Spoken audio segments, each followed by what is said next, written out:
নমস্কাৰ বন্ধুসকল, মোৰ অন্য এটা ভিডিঅ'লৈ আপোনালোক সকলোকে স্বাগত জনাইছোঁ। বন্ধুসকল, আজি আমি আপোনালোকৰ মাজলৈ লৈ আহিছোঁ আমাৰ পানীলাও খেতিডৰা। বন্ধুসকল, মই প্ৰায় জুলাই মাহতে পানীলাও খেতি আৰম্ভ কৰিছিলোঁ আৰু এতিয়ালৈকে বজাৰত এটা ভাল মূল্য পাবলৈ সক্ষম হৈ আছোঁ। বন্ধুসকল, আমি পানীলাও খেতিটো গৰমকালি আৰু ঠাণ্ডাকালি দুইটাকালিয়ে কৰিব পাৰি। আপোনালোকে যদি গৰমকালি কৰিব বিচাৰিছে তেতিয়াহ'লে জুন বা জুলাই মাহতে আপোনালোকে খেতি আৰম্ভ কৰিব, আৰু যদি আপোনালোকে ঠাণ্ডাকালি কৰিব বিচাৰিছে তেতিয়াহ'লে নৱেম্বৰৰ পৰা ডিচেম্বৰ মাহত কৰিলে বজাৰত এটা ভাল মূল্য পাবলৈ সক্ষম হওঁ। বন্ধুসকল, পানীলাও খেতি কৰিবলৈ হ'লে আমি মাটিডোখৰ ভালকৈ চাহ কৰি লোৱাটো চবেই প্ৰয়োজনীয় কাম। ইয়াৰ কাৰণে আপোনালোকে ভালছে মাটিডোখৰ এবাৰ প্লাউ লগাই ল'ব। প্লাউ লগাৰ পিছত লতৰ বেতৰ হিৰো লগাই পেলাই মাটিডোখৰ মিহি কৰি ল'ব।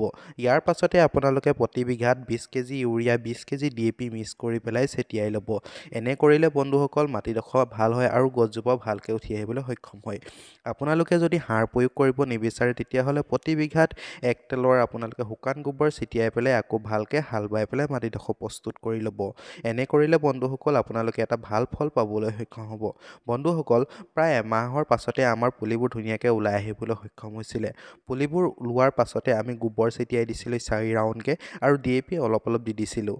বন্ধুসকল, গছবোৰ অলপমান ডাঙৰ হোৱাৰ পাছতে আপোনালোকে এনেদৰে মাটি চপাই দিব, আৰু মাটি চপাই দিয়াৰ পাছত DAP পটাছ ইউৰিয়া মিক্স কৰি পেলাই গছজোপাৰ ৰাউণ্ডকৈ এনেকৈ ছটিয়াই দিলে আপোনালোকে এটা ভাল ফল পাবলৈ সক্ষম হ'ব। বন্ধুসকল, পানীলাও খেতিত বহুতকেইটা বেমাৰেই দেখিবলৈ পোৱা যায়। এই বেমাৰসমূহৰ ভিতৰত চবতকৈ গুৰুত্বপূৰ্ণ বেমাৰ এটা আছে পাতত ব্লাইট লগাটো। আপোনালোকে ভিডিঅ'ত দেখুওৱাৰ দৰে পাতত এনেদৰে বেমাৰ লগাটো নিশ্চয় দেখিছে। বন্ধুসকল, এই বেমাৰটো ব্লাইটৰ পৰা হয়। ইয়াৰ কাৰণে আপোনালোকে UPL কোম্পানীৰ চাফ ব্যৱহাৰ কৰিব। বন্ধুসকল, UPL কোম্পানীৰ চাফটো এই বেমাৰসমূহৰ কাৰণে এটা ভাল দৰৱ হৈ আছে আৰু প্ৰতি মাহে এবাৰ স্প্ৰেয়াৰ কৰিলে এই বেমাৰটোৰ পৰা হাত সাৰি থাকিব পৰা যায়।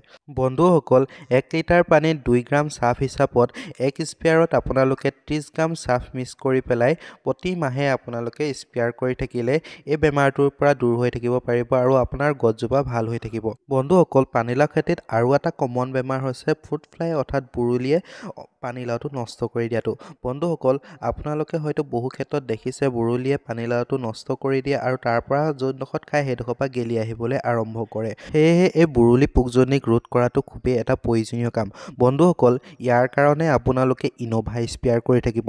বন্ধুসকল, এই ইন'ভা স্প্ৰেয়াৰ কৰিলে পাখি লগা যিবোৰ পোক থাকে, জোনাকী পৰুৱা, গান্ধী, বুৰুলিৰ দৰে পোকবোৰে গছজোপা অনিষ্ট কৰিব নোৱাৰে আৰু পানীলাওবোৰ খাই পেলাই নষ্ট কৰিব নোৱাৰে। বন্ধুসকল, ইয়াৰ উপৰিও বুৰুলি পোকৰ পৰা আপোনাৰ খেতিডৰা বচাই ৰাখিবৰ কাৰণে এনেকুৱা কিছুমান টেমা পায়। আপোনালোকৰ ঘৰৰ ওচৰৰ দৰৱ বিকা দোকান খুবেই সহজে এই দৰৱটো উপলব্ধ।